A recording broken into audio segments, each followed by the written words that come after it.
So hi guys, welcome to the channel. Today in this video we are going to study about mat foundation. What is mat foundation and what are the different types of mat foundation. Okay, but in this video we will especially focus on the uh, bearing capacity of mat foundation and what is the compensated foundation. Okay, that is also called floating foundation, compensated foundation and floating foundation. Okay, यो चाहिँ हामीले आजको भिडियोमा हेर्नेछौँ. So let's start the video.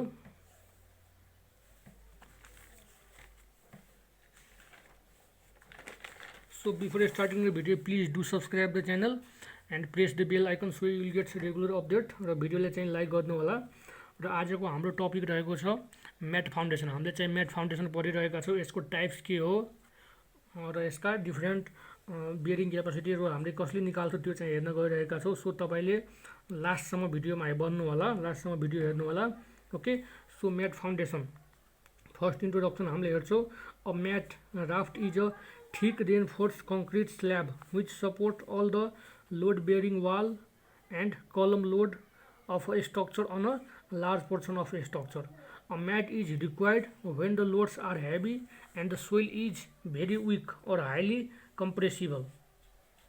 Okay, यो चाहिँ कति बेला use हुन्छ भन्छ जति बेला सोइल चाहिँ धेरै विक हुन्छ र हाइली कम्प्रेसिबल हुन्छ. ओके, र म्याट भनेको के हो यहाँ मैले भनिसक्यो. भनेको के हो, एउटा रेनफोर्समेन्ट कङ्क्रिटको स्ल्याब जस्तै हो हैन, जसले चाहिँ के गर्छ त which supports all the load bearing वाल, जसले चाहिँ जतिवटा वालहरू लोड बियरिङ वाल हुन्छ सबैलाई सपोर्ट गर्छ र कलमलाई पनि सपोर्ट गर्छ. ओके, त्यसपछि a mat is a more economical than individual footing when the total base area required for the individual footing exceeds about 1/2 of the area covered by the structure. Okay, त्यसपछि like all other shallow foundations, a mat must be safe against shear failure and the settlement should be within the allowable limits. As the width of raft is very large, the pressure bulb is quite deep. Okay, this results in a smaller differential settlement than individual footing. Okay, so this is all about the introduction of mat foundation. Okay, so mat foundation is nothing, it is just like a thick reinforced concrete slab, okay, that support all the bearing wall and column. Okay, now we will see types of mat foundation. What are the different types of mat foundation? Okay, so first I want to see you some pictures of the different types of mat foundation. Okay, so first one is flat mat. So you can see here this is just a mat foundation. Okay, and here is a ground, and second one is flat plate thickened under column. Okay, here flat plate is thickened under column. Here column is provided in this mat foundation. And next one is beam and slab construction. Okay, you can see in this figure this is beam and slab construction. Beam is provided in x direction, okay, and here beam in y direction. In both direction beam is provided, in x direction also or in y direction also. And next one is box structure. Okay, the mat foundation like box structure, this is called box structure. And mat on pile foundation. Okay, mat on pile foundation. First we have to make pile foundation like this, and then after on the pile foundation we will construct mat foundation. Okay, so this is a mat on pile foundation. I hope you will understand. So let's see one by one. So different types of foundation. So first one is type of foundation flat plate mat, that I have already shown. A mat of uniform thickness is provided. This type is most suitable when the column loads are relatively lighter and spacing of column is relatively small and uniform. Okay, the flat plate mat is uniform or thickened. Okay, this is suitable for the column loads relatively lighter. If the column loads is lighter, then we will provide flat plate mat. Okay, and next one is flat plate thickened under column. Flat plate thickened under column. Okay, so it is just like flat plate mat, but it is in under column when the column loads are heavy. Okay, in these flat mats, the column loads are light, but in flat thickened under column loads are very heavy. This type is more suitable than flat type. A portion of slab under the column is thickened to provide enough thickness for negative bending moment and diagonal shear. Sometimes instead of thickening the slab, a pedestal is provided under each column above the slab to increase the thickness. Okay, and next one is beam and slab construction. So after these two, we will study about the beam and slab construction. So you can see here the beam run in two perpendicular direction and the slab is provided between the beam. I already show you beam and slab construction. Okay, so this is a beam and slab construction in x direction. Beam is in x direction and here beam in y direction. So both are in perpendicular. Okay, so that's it. The beam run in two perpendicular direction, that is in x direction or in y direction, and a slab is provided between the beam. The slab is provided between the beam. The column are located at the intersection of beam. Okay, simply the column are located at the intersection of beam, both beam, that is in x direction or in y direction. This type is suitable when the bending stress are high because of large column spacing and unequal column loads. Okay, beam and slab construction are especially suitable when the bending stress is high because of large column spacing and unequal column loading. Okay, so I will show you here in this video. You can see beam in x direction is also provided and beam in y direction is also provided. Okay, so the intersection of this point, that is here you can see this hatch area is the intersection of both beam x direction and y direction. Okay, so column is provided here. Okay, so you can see this is a column and provided here. Okay, so that is all about the beam and slab construction. Now we will see box structure. Okay, so box structure is nothing, it is just a structure type of mat foundation. A box structure is provided in which the basement wall act as a stiffness for the mat. Box may be made of cellular construction. Okay, as I told you, you can see here in the figure. Okay, so the structure is just provided as a box type. Okay, or a rigid frame consisting slabs and basement wall. This type of mat foundation can be resist very high bending stress. Okay, so the main purpose of box structure is to resist very high bending stress. Okay, if you provide box structure inside the ground, then it have the high resisting capacity of bending stress. So we provide box type structure. And next one is mat placed on pile foundation. Okay, so I already shown you in the figure. It is nothing, it is just first we will construct pile foundation and after on the pile foundation we will construct mat foundation. Okay, so its name mat placed on pile foundation. So in this pile foundation, in this mat placed on pile foundation, mat is support on piles. In this type of construction, mat is supported on pile. Okay, I already shown you the mat is supported by the pile foundation. This type of mat is used where the soil highly compressible and the water table is high. Okay, this type of foundation is highly used when the soil is highly compressible and water table is very high. This method of construction reduces the settlement and also control the buoyancy. Okay, the main purpose of mat placed on pile foundation is to reduce the settlement and control the buoyancy force. Okay, so this is all about the mat foundation, and that's all the different types of mat foundation. So I repeat, first one is flat mat, second one is flat thickened under column, third one is beam and slab construction, fourth one is box structure, and fifth one is mat on piles. Okay, so this is all about the types of mat foundation. Now we will see the bearing capacity of mat foundation for the cohesionless soil. The safe bearing capacity is determined as this formula. Okay, So cohesionless soil, I already told you the cohesionless soil means just sand. Okay, sand type of soil is called cohesionless. You already know about it.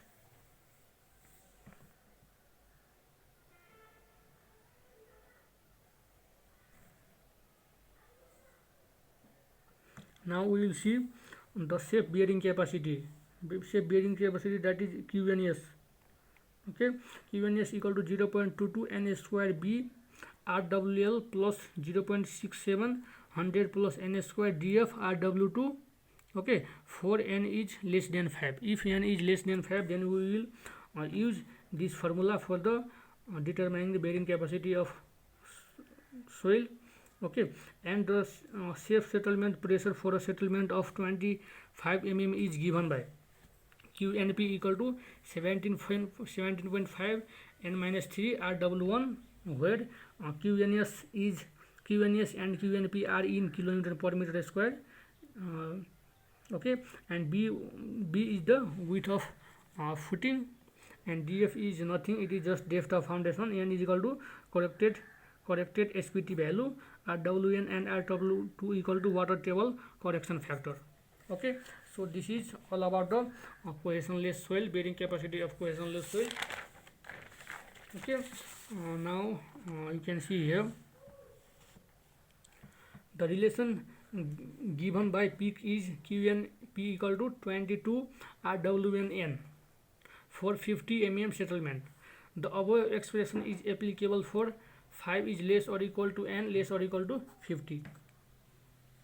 Okay, so this is all about for the cohesionless soil of mat foundation. Now we will see the cohesive soil.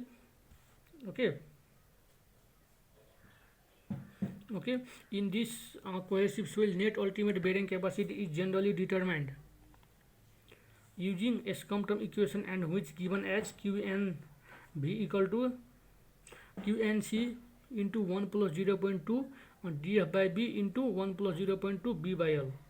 Okay, so this is also one of the most important topic that is repeatedly asked in our final examination. Okay, so C equal to undrained cohesion and C equal to bearing capacity factor for steep footing at the surface and taken as 5. The value of NC equal to just taken 5. DF equal to depth of foundation, you can see in this figure also.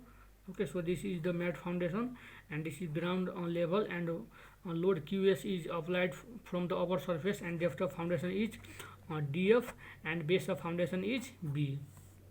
Okay, L equal to length of mat, B equal to width of mat, DF equal to depth of foundation, and QNE equal to 5C into 1 plus 0.2 DF by B into 1 plus 0.2 into B by L. Okay, so this is for the cohesive soil. Let Q be the total superimposed load at the base of raft due to dead and live load. Then gross pressure Qg equal to Q by A. Okay, Qg equal to gross pressure and Q by A, where Q equal to load and A equal to area of the raft. Okay, so Qg equal to QNS plus gamma dF and Q by A equal to QNS plus gamma dF. This implies QNS equal to Q by A minus gamma dF. It is nothing, we just take this value QNS and this gonna in left side, so it becomes minus. Okay, so it becomes minus gamma dF, so the value of QNS equal to Q by A minus gamma dF. Now the factor of safety, that is F equal to, you already know, QNU by QNS. Okay, this is equal to 5C into 1 plus 0.2 DF by B into 1 plus 0.2 into B by L by Q by A minus gamma dF. Okay, so this is all about, I already shown you this QNU, the value of QNU, this value is taken.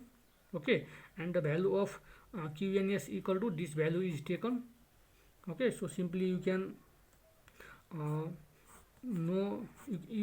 simply you have to remember the formula of factor of safety, that is QNU by QNS. Okay, if you know this formula, you can easily use this. Okay, so now we will see settlement of mat foundation. what is the settlement of mat foundation, and how can we determine settlement of mat foundation. Okay, so in cohesionless soil, the bearing capacity is computed on the basis of settlement criteria. So settlement is not a problem for the raft on sands, but settlement for cohesive soil is great importance. Since the compression is very high, the settlement calculation should be done using increase in stress, that is delta CO. Okay, so you can see here that settlement is denoted by delta sigma. Okay, so delta sigma equal to Q by A minus gamma dF. So this is the settlement of mat foundation. Okay, where delta sigma is settlement, Q by A is load applied area, and gamma and dF is depth of factor. Okay, so this formula, by using this formula we have to determine the settlement of mat foundation, and we can easily calculate. Okay, so now the pressure in equation 1 shall not cause settlement in the excess of permissible settlement. Okay, if the settlement is not within the permissible limit, if the settlement is not within the permissible limit, then we have to consider increase area. We have to increase area, or increase, for the increasing area we have to increase length or breadth. Okay, which decrease the value of delta sigma by decreasing Q by A.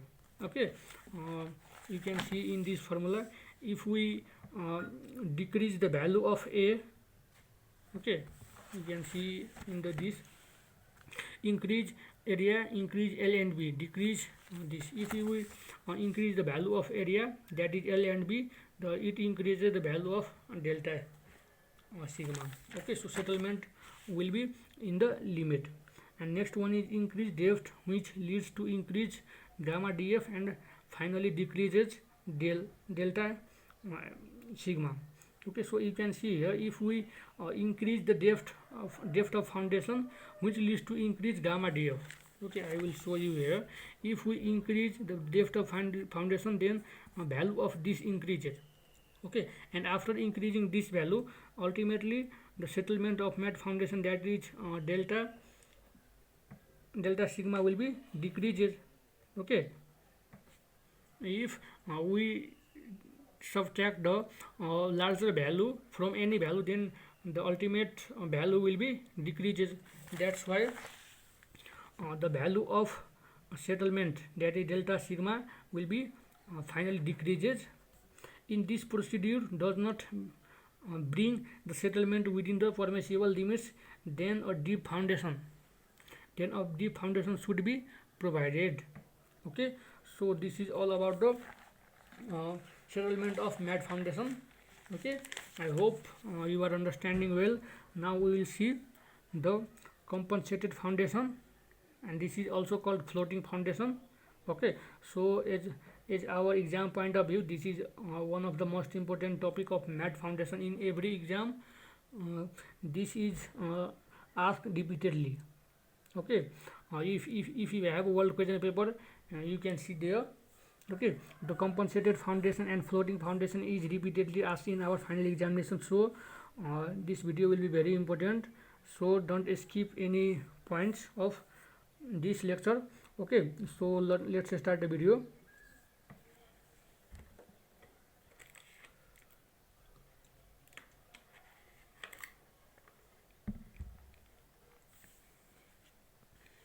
So if you have not subscribed the channel yet, please do subscribe the channel and like the video. So compensated foundation, it is also called floating foundation. Okay, the type of foundation in which a raft slab is provided to a depth that the weight of excavated soil is equal to the raft slab weight plus that of the structure to be supported. Okay, for such foundation, for compensated foundation, settlement is theoretically zero. In this foundation settlement or floating foundation, the settlement is theoretical zero. The factor of safety against bearing capacity failure is infinite. Okay, the factor of safety will be taken as infinite for the bearing capacity. Okay, now we will see the types of compensated foundation, that is floating foundation. So this is basically two types: partially floating foundation and fully floating foundation. So first we will see partially floating foundation. So partially floating foundation, the net increase in stress, that is delta sigma equal to QIA minus gamma dF. Okay, so this is equation 1. From equation 1, it is seen that the stress due to load of a structure is partially balanced by the release of stress due to excavation, that is gamma dF, which is known as partially compensated. Okay, so partially floating foundation is also called partially compensated foundation. Okay, due to release of stress due to excavation. Okay, this is called partially floating foundation. Now we will see the next type of compensated foundation, that is floating foundation, is fully floating foundation. It is also called fully compensated foundation. Okay, fully compensated foundation. So you can see here, for fully compensated foundation, net increase in stress is equal to 0. For the fully compensated foundation, the net increase in stress equal to 0, that is delta sigma equal to 0. Okay, so we have formula from already discussed in partially floating foundation, that is you can see here. Okay, so if we take this formula, settlement delta sigma equal to QIA minus gamma dF, if the value of delta sigma equal to 0, then gamma dF will be positive when it goes in next side. Okay, so the value of QIA equal to gamma dF. This is equation 2. Equation 2 shows that the stress due to load on a structure is completely balanced by the release of stress by the excavation, that is gamma dF. Okay, so the value of gamma dF is completely balanced by the value of QIA, which is known as fully compensated foundation. Okay, so this is known as the fully compensated foundation. That's why it is called fully floating foundation or fully compensated foundation. Now, however, it is theoretically possible but practically not possible to obtain fully compensated raft due to uncertainty involved in the estimation of load or in action of surcharge. Okay, so this is all about the fully floating foundation, and these two partially floating foundation and fully floating foundation are the most important for our final examination. Okay, if in our exam asked about the compensated foundation or also can ask like as floating foundation. Okay, so both is the same, I already told you. So you have to write on these two types of this foundation, partially floating and fully floating foundation, and you have to make this condition. Okay, in this you have to make this condition and you have to describe as I said. Okay, so thank you very much. I hope you will understand very well. If you have any queries, please comment down below. Okay, and comment down below if you have any queries. Thank you very much. And now we will see the next topic, that is conventional method of design of raft foundation. Okay, raft foundation is also called mat foundation, I already told you. So first, conventional method of design of raft foundation, we will see assumption. What are the assumptions of conventional method? So assumption are: first assumption, the raft is assumed to be infinitely rigid and the pressure distribution is taken as planar, linearly varying.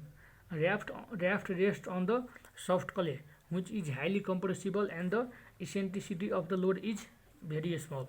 Okay, so these are the two assumptions that we should assume before applying the conventional method. Okay, so now we will see the design procedure of conventional method of mat foundation.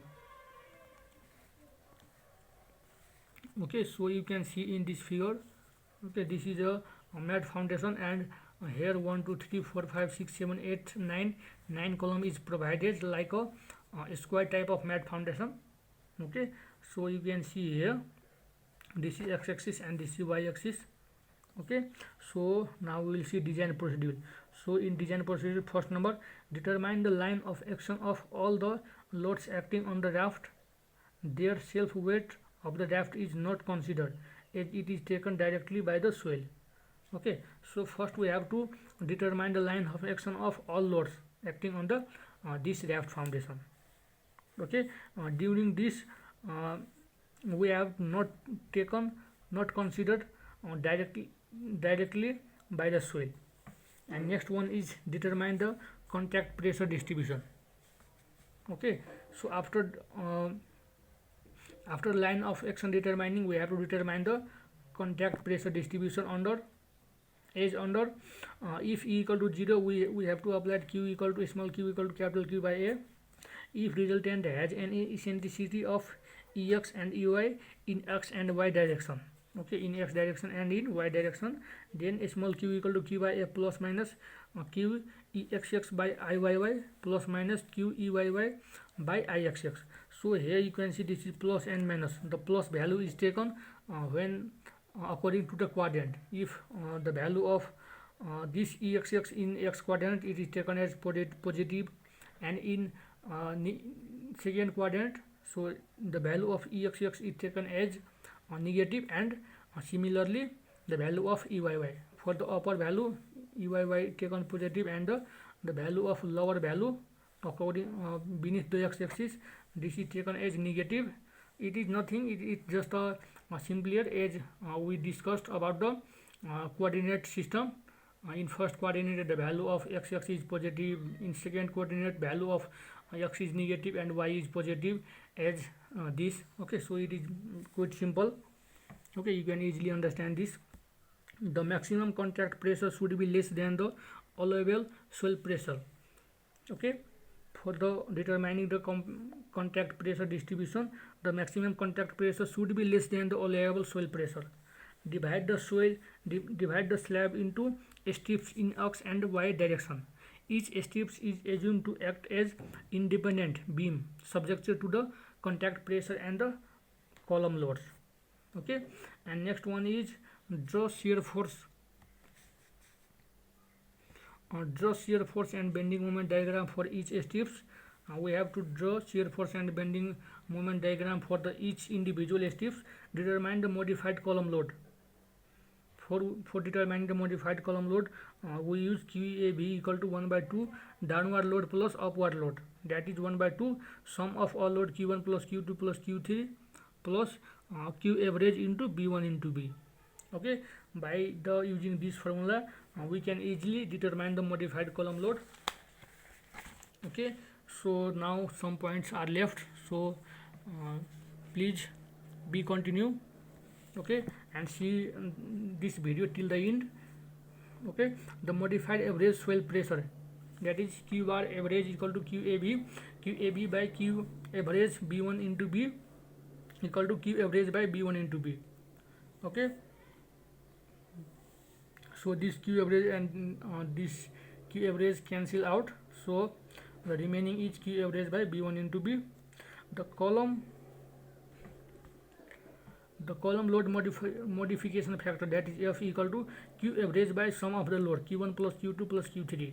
All the column loads are FQ1, FQ2, and the column load is taken as FQ1, FQ2.